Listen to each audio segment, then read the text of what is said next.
Dear friends, everyone remembers the great American film Groundhog Day with Bill Murray and Andy McDowell. Yes, but no one would want to live like that, repeating the same thing for weeks, months, and of course for years. And yet, that's exactly how we live now. And it's our life.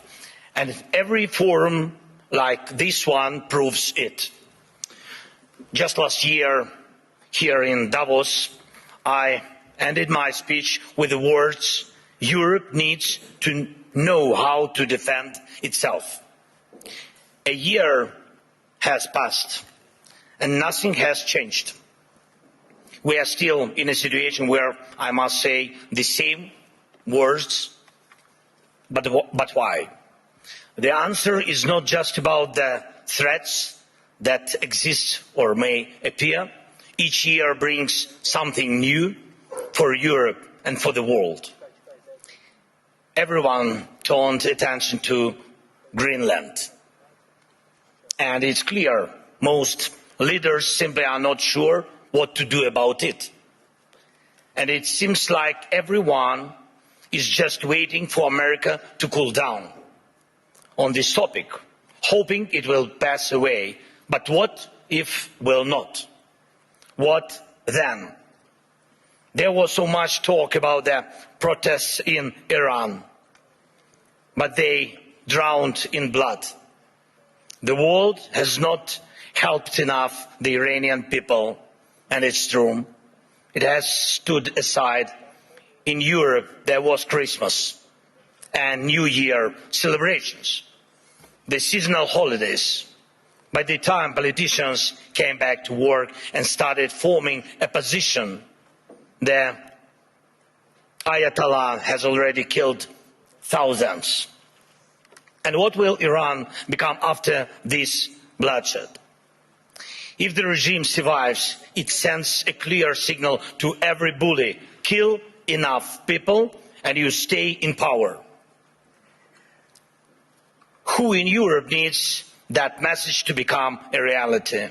And yet Europe hasn't even tried to build its own response. Let's look at the Western Hemisphere. President Trump led an operation in Venezuela and Maduro was arrested. And there were different opinions about it, but the fact remains Maduro is on trial in New York. Sorry, but Putin is not on trial. And this is the fourth year of the biggest war in Europe since World War II. And the man who started it is not only free, he is still fighting for his frozen money in Europe. And you know what? He is having some success, it's true. It's Putin who is trying to decide how the frozen Russian assets should be used, not those who have the power to punish him for this war.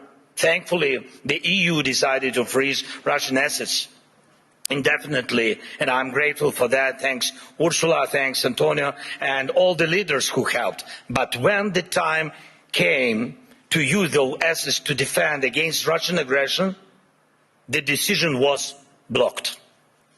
Putin managed to stop Europe, unfortunately. Next point. Because of America's position, people are now avoiding the topic of the International Criminal Court. And that's understandable. It's American historical position. But at the same time, there is still no real progress on establishing a special tribunal for Russian aggression against Ukraine, against the Ukrainian people. And we have an agreement, it's true. Many meetings have taken place, but still Europe hasn't reached even the point of having a home for the tribunal with staff and actual work happening inside. What's missing? Time or political will. Too often in Europe, something else is always more urgent than justice. Right now, we are working actively with partners on security guarantees, and I'm grateful for that, but those are for after the war ends.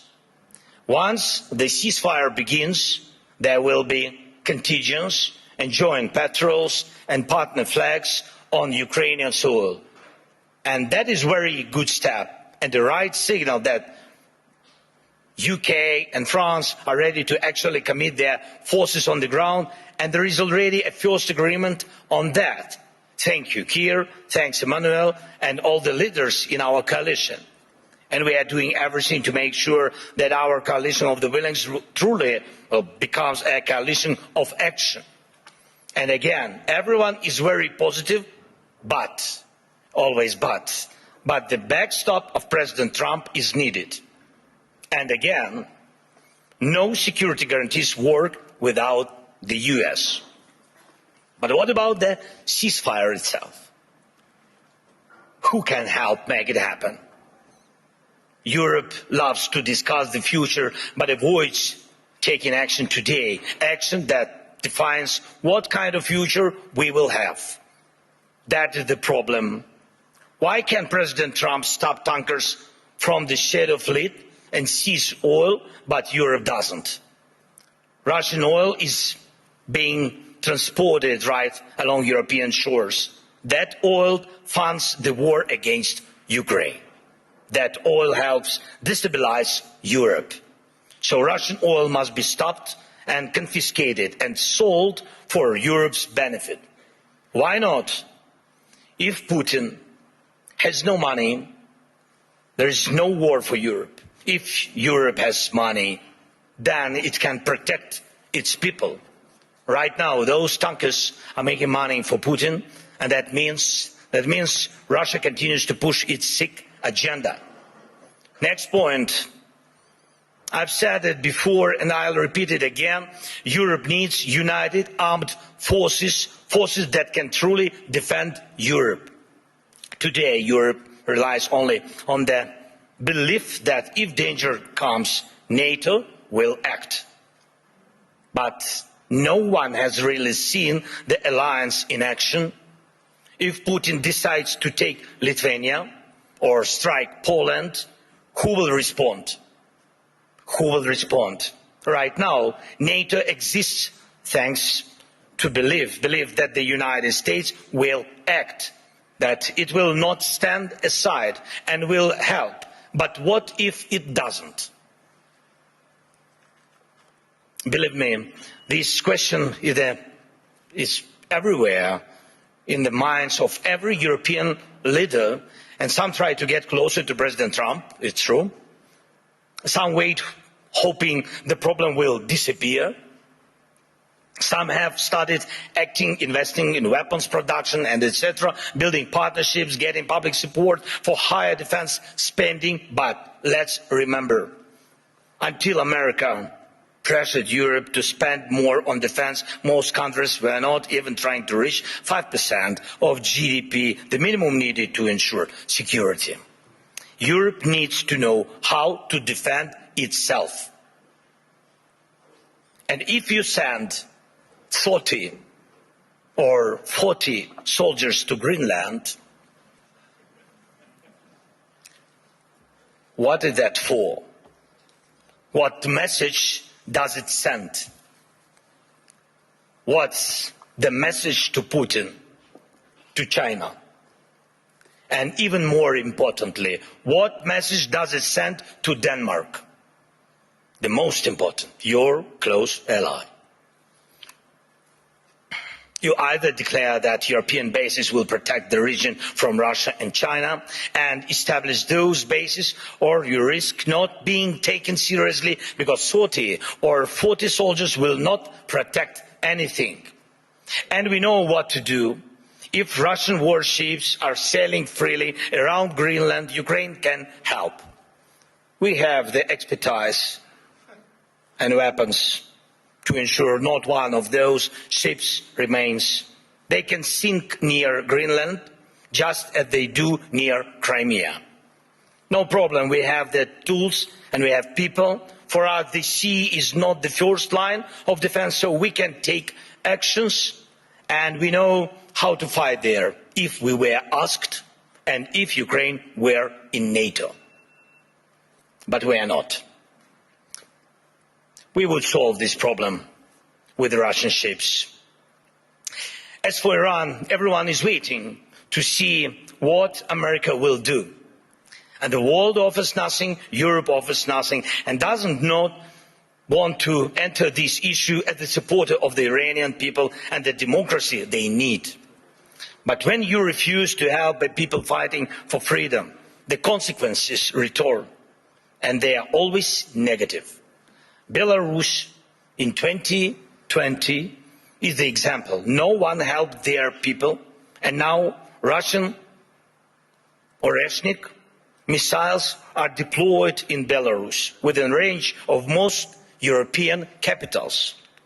That would not have happened if the Belarusian people had won in 2020.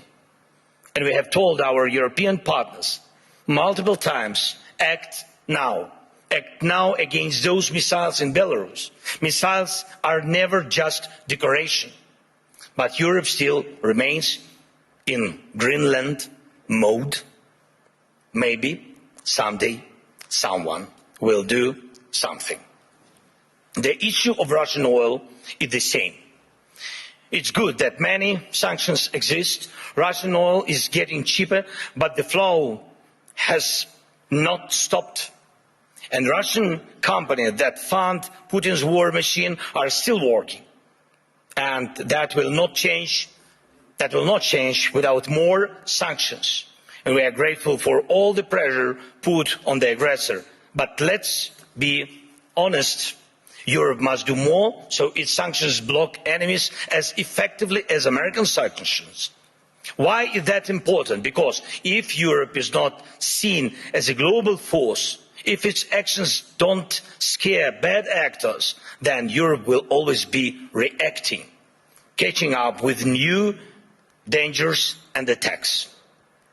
We all see that the forces trying to destroy Europe do not waste a single day. They operate freely, even operate inside Europe. Every victor who lives off European money while trying to sell out European interests deserves a smack upside the head. And if he feels comfortable in Moscow, it doesn't mean we should let European capitals become little Moscows. We must remember what separates Russia from all of us.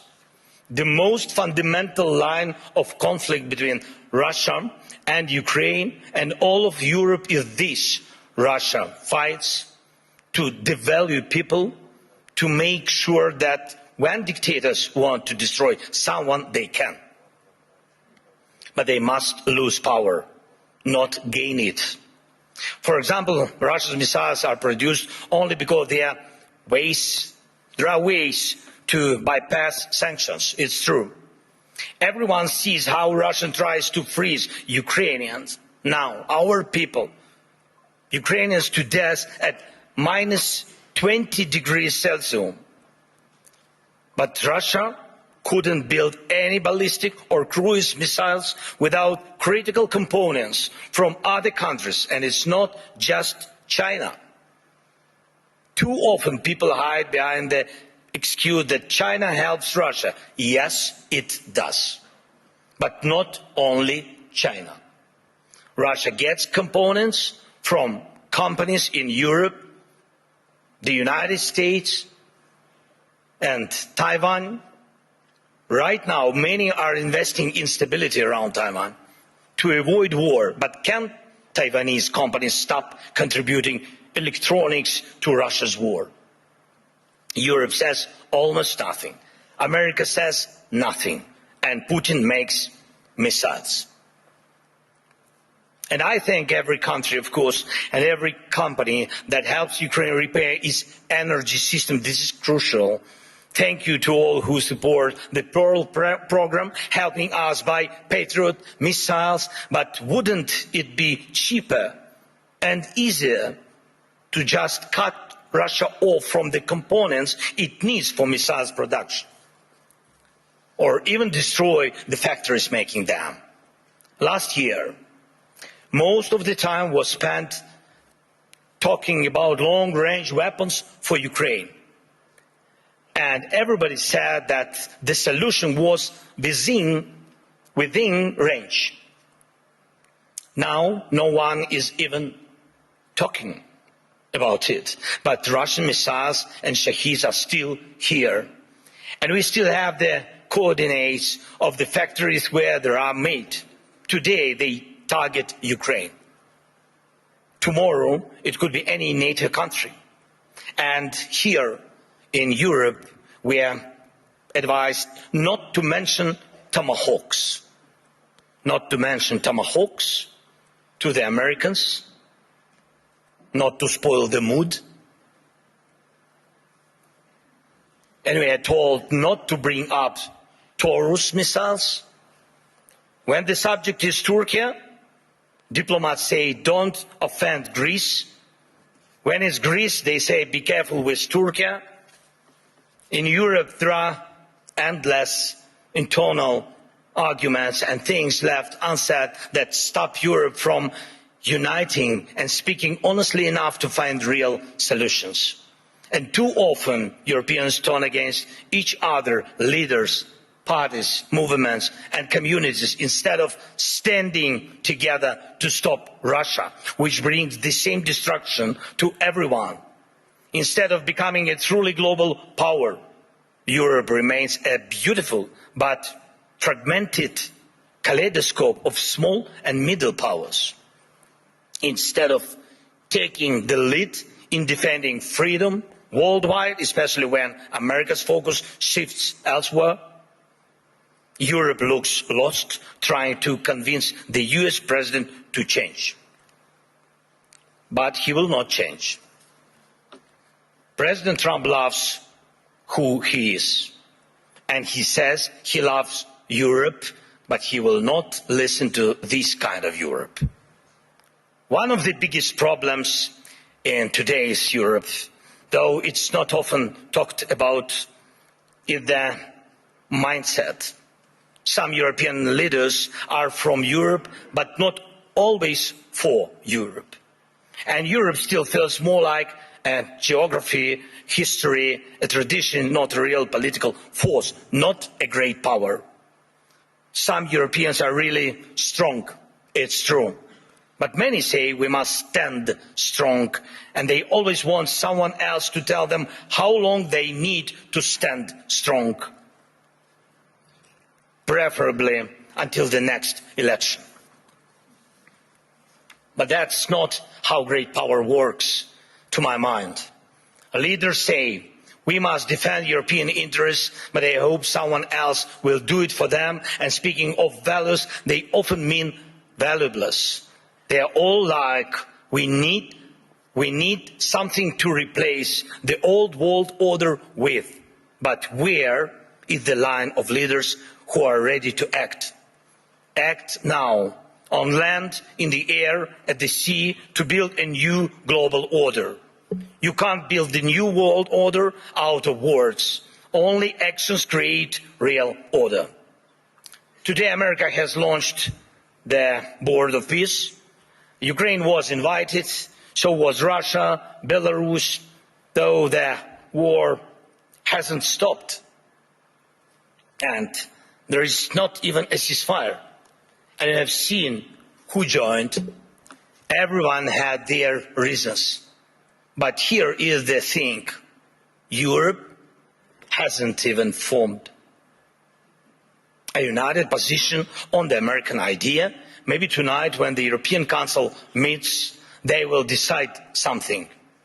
But the documents were already signed this morning, and tonight they might also finally decide something on Greenland. But last night, Mark Rutte had spoken to President Trump. Thank you, Mark, for your productiveness. America is already changing its position, but nobody knows exactly how. So things move faster than we. Things move faster than Europe. And how can Europe keep up? Dear friends, we should not degrade ourselves to secondary roles, not when we have a chance to be a great power together. We should not accept that Europe is just a salad of small and middle powers seasoned with enemies of Europe. When united, we are truly invincible. And Europe can and must be a global force, not one that reacts late, but one that defines the future. That would help everyone from the Middle East to every other region in the world. That would help Europe itself, because the challenges we face now are challenges to the European way of life, where people matter, where nations matter. Europe can help build a better world. Europe must build a better world, and a world without war, of course. But for that, Europe needs strength. For that, we must act together and act in time. And most of all, we must have the courage to act. And we are actively working to reach solutions, real solutions. Today, we met with President Trump, and our teams are working almost every day. It's not simple. The documents aimed at ending this war are nearly ready, and that really matters. Ukraine is working with full honesty and determination, and that brings results. And Russia must become ready to finish this war, to stop this aggression, Russian war against us. So the pressure must be strong enough, and the support for Ukraine must grow even stronger. Our previous meetings with President of the United States brought us air defense missiles, and thanks Europeans, they helped also. And today we also spoke about the protecting the skies, which means protecting lives, of course. And I hope America will continue to stand with us. And Europe must be strong. And Ukraine is ready to help with anything needed to guarantee peace and prevent destruction.